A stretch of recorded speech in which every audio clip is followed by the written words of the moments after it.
अभी हाल ही में म्यांमार में एक 7.7 मैग्नीट्यूड का भयंकर अर्थक्वेक आया था, जिसमें लगभग 1700 लोगों की जान चली गई और 3400 से ज्यादा लोग घायल हुए। डब्ल्यूएचओ ने इसे अपनी highest emergency level grade 3 declare किया और तुरंत $8 मिलियन की मदद मांगी, क्योंकि हजारों लोग इन्फेक्शन और हेल्थ कोलैप्स के रिस्क में थे। लेकिन नेचुरल डिजास्टर्स की ये कहानी सिर्फ म्यांमार तक सीमित नहीं है। भारत ने भी पिछले 30 इयर्स में ऐसे अनेक प्राकृतिक आपदाओं का सामना किया है, जहां कुछ सेकंड्स में सब कुछ बिखर गया। अगर बात करें पिछले साल 30 जुलाई 2024 की, तो केरला के वायनाड डिस्ट्रिक्ट में आई तबाही इसका परफेक्ट एग्जाम्पल है। पुंजरीमत्तम, चूरलमाला और मुंदकाई जैसे गांव एक ही रात में मिट्टी में मिल गए थे। 231 लोगों की मौत कंफर्म हुई थी, 218 लोगों की बॉडी पार्ट्स रिकवर हुए और 130 लोग अब तक लापता हैं। ये केरला के 2018 फ्लड्स के बाद का सबसे भयानक डिजास्टर बन गया।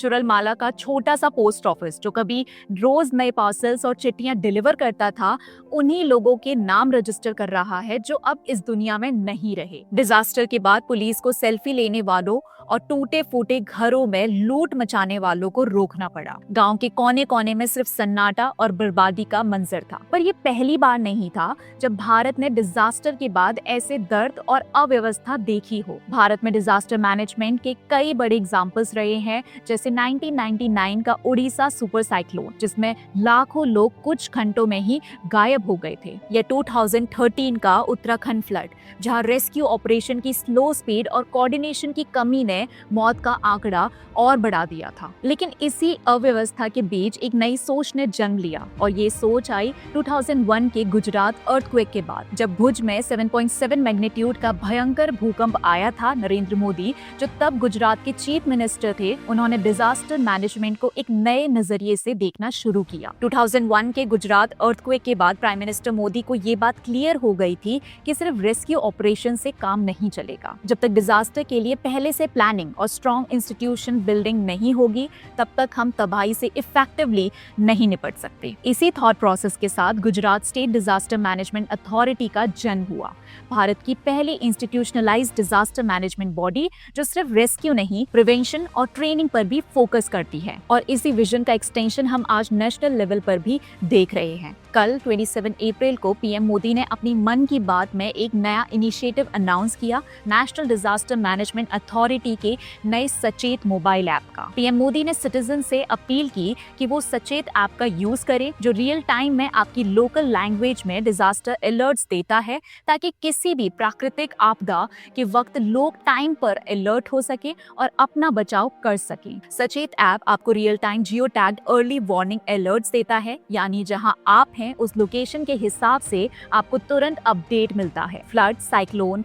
Landslide, tsunami, forest fire, एवलांचे, storm, hurricane या लाइटिंग, किसी भी प्राकृतिक आपदा का अलर्ट आपको टाइम पर मिल सकता है। आप चाहें तो अपने करंट लोकेशन के अलावा किसी भी स्टेट या डिस्ट्रिक्ट को सब्सक्राइब करके वहां के अलर्ट्स भी ले सकते हैं। इंडियन मेट्रोलॉजिकल डिपार्टमेंट (IMD) के डेली वेदर अपडेट्स और फोरकास्ट भी यहां मिलते हैं। सचेत ऐप की एक खास बात ये भी है कि ये 12 इंडियन लैंग्वेजेस में अवेलेबल है, जिसमें ट्रांसलेशन और रीड आउट फैसिलिटी भी दी गई है, ताकि हर यूजर अपनी लैंग्वेज में इजीली समझ सके। और सबसे इम्पोर्टेंट, सारे अलर्ट सिर्फ ऑथराइज्ड गवर्नमेंट सोर्सेज से आते हैं, बिना किसी अफवाह या फेक इंफॉर्मेशन के। साथ ही इस ऐप में मिलते हैं डिजास्टर के टाइम क्या करना चाहिए और क्या नहीं, do's and don'ts, helpline numbers, affected areas के अलर्ट्स और सैटेलाइट रिसीवर कनेक्टिविटी जैसे स्मार्ट फीचर्स दी हैं। सचेत ऐप बेसिकली एक डिजिटल शील्ड जैसे काम करेगा, जो आपको अलर्ट करेगा, गाइड करेगा और मुश्किल वक्त में एक ट्रस्टेड साथी बनेगा। ये ऐप ना सिर्फ आपको डिजास्टर के टाइम अलर्ट करेगा, बल्कि आपको अपने आप को सेफली हैंडल करने का तरीका भी बताएगा। इसका सिंपल और एक्सेसिबल डिजाइन हर किसी के लिए,